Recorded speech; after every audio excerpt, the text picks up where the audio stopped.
एक टीन का डिब्बा था। उसके अंदर एक मुड़ा हुआ कागज पड़ा था। उसने कागज खोलकर देखा। उस पर लिखा था, अगर मैं वापस ना आ सकूं तो विहार को ये सच बता देना। कहते हैं कुछ आवाजें वक्त के साथ मिटती नहीं, कुछ आहटें दिलों में घर कर लेती हैं। आज की कहानी भी एक ऐसी ही आहट की है, एक ऐसे राज की जिसे पाने के लिए एक लड़के ने अपने अतीत का सामना किया। ये कहानी है विहार की और उसकी खोई हुई आहट की, जो उसे उसके सच तक ले गई। रात के 11 बजे थे। विहार सुनसान सड़क से अपनी बाइक पर लौट रहा था। शहर की लाइट्स अब दूर हो चुकी थीं, हवा की सरसराहट और बस अंधेरा ही अंधेरा था। तभी एक आवाज गूंजी। आवाज धीमी और टूटी हुई थी, जैसे कोई बहुत दूर से पुकार रहा हो। विहार।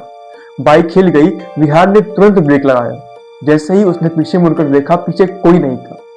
उसको लगा शायद ये आवाज उसके अपने मन से आई, पर आवाज तो आई थी, या कोई इत्तेफाक तो नहीं हो सकता।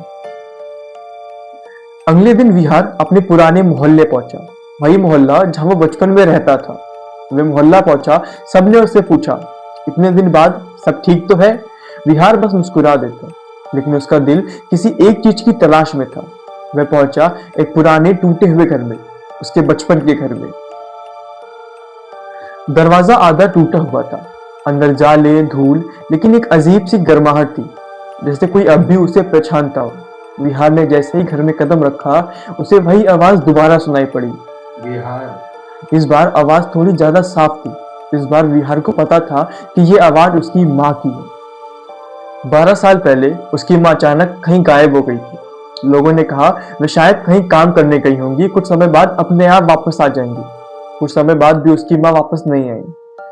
लोगों ने कुछ समय बाद उनकी माँ को ढूंढना भी बंद कर दिया था। विहार जानता था कि उसकी माँ उससे बहुत ज्यादा प्यार करती है, बहुत ज्यादा। आज फिर 12 साल बाद वही आवाज उसको सुनाई दे रही है, वही प्यार से भरी लेकिन परेशान सी पुकार। घर के एक कोने में मिट्टी के नीचे उससे कुछ चमक रहा था। उसने पास जाकर देखा तो वहां एक टीन का डिब्बा था। उसके अंदर एक मुड़ा हुआ कागज पड़ा था। उसने कागज खोलकर देखा। उस पर लिखा था, अगर मैं वापस ना आ सकूं तो विहार को ये सच बता देना।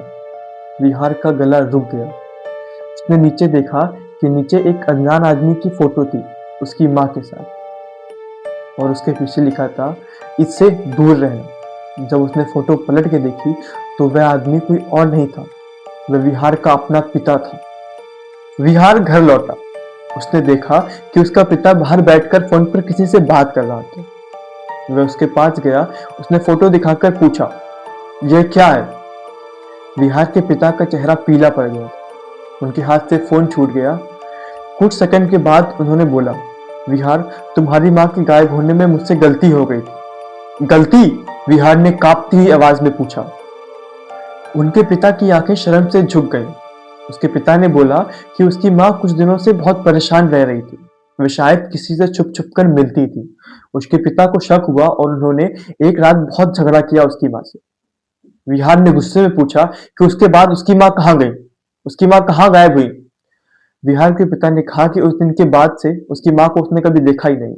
विहार अपने कमरे में लेट नहीं पा रहा था। नींद गायब, सांस भारी। उसकी माँ की आवाज उसके कानों में गूंज रही थी। विहार, विहार। वह भागा खिड़की की तरफ। पुरानी गली, बारिश और टूटे हुए स्ट्रीट लाइट। उसने देखा कि सड़क के बीच एक साया है।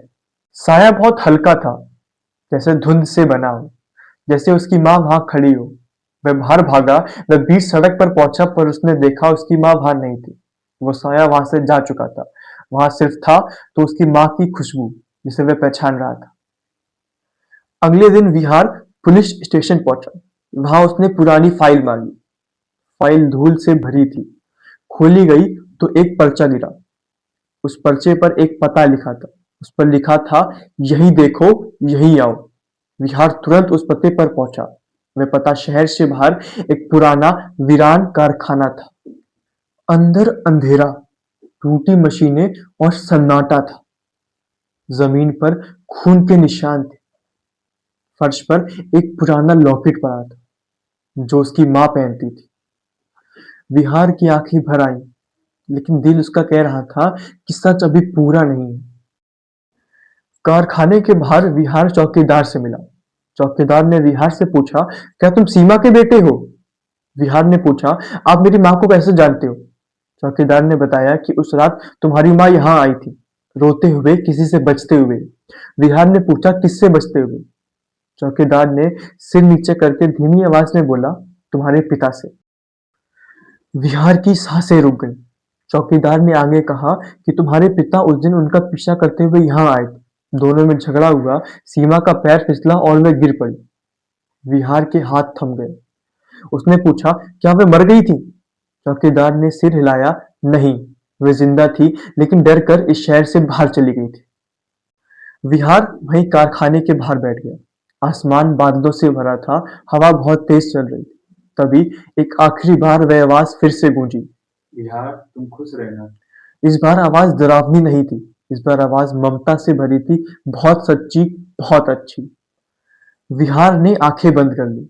उसने महसूस किया कि इस बार यह आवाज उसे डराने नहीं, बल्कि आगे बढ़ाने आई है। वह जानता था कि उसकी माँ कहीं जिंदा है, लेकिन उसकी माँ की आहटें उसके साथ है। दोस्तों, कुछ राज हमें तोड़ते नहीं, बल्कि हमें और मजबूत कर देते हैं। विहार आज भी अपनी माँ की तलाश में है, किसी डर के साथ नहीं, बल्कि एक आशा के साथ कि उसकी माँ उसे जल्द मिलेगी, क्योंकि उसकी माँ की आहटें उसके साथ हैं। अगर आपको ये स्टोरी पसंद आई हो तो प्लीज वीडियो को लाइक करना, चैनल को सब्सक्राइब करना और कमेंट में जरूर बताना कि आपको क्या बहुत अच्छा लगा। तब तक के लिए जय श्री श्याम दोस्तों।